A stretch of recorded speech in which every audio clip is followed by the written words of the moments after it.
আসসালামু আলাইকুম।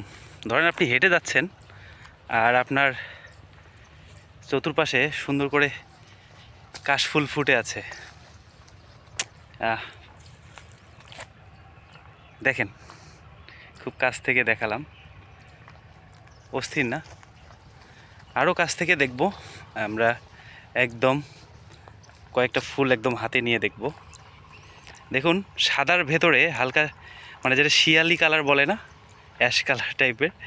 তো দেখুন, খুবই চমৎকার লাগছে আমার। অ্যাকচুয়ালি এগুলা আমার কাছে খুব ভাল লাগে।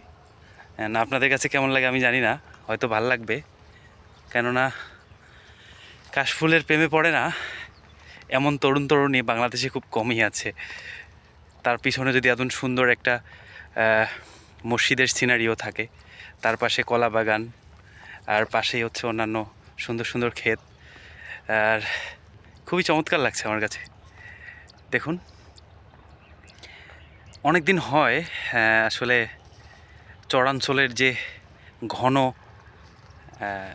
কাশফুল বাগান সেখানে যাওয়া হয় না, কারণ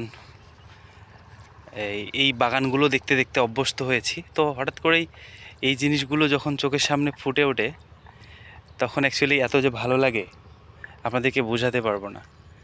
তো আমার কাছে আসলে খুব ভালো লাগতেছে বিষয়টা। হ্যাঁ, আপনাদের বাড়ির আশেপাশে যদি এরকম কাশফুলের বাগান থাকে, সো আপনারাও গিয়ে ঘুরে আসবেন। হ্যাঁ, কারণ মাঝে মাঝে প্রকৃতির মাঝে নিজেকে বিলিয়ে দেওয়া উচিত, একটু ঘুরে আসা উচিত, মন ভালো হয়। কারণ বর্তমান সার্বিক পরিস্থিতি, মাঝে মাঝে সোশ্যাল মিডিয়া,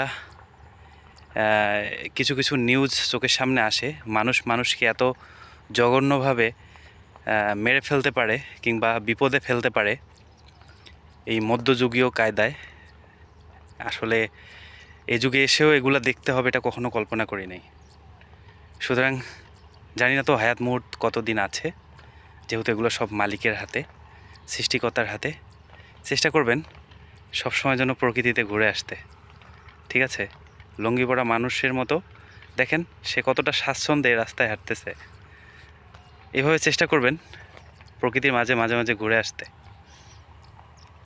শুভ হোক আপনার আগামীর পথ চলা, শুভ হোক আপনাদের আগামীর পথ চলা। পরিবার পরিজন নিয়ে ভালো থাকুন, সুস্থ থাকুন। ধন্যবাদ।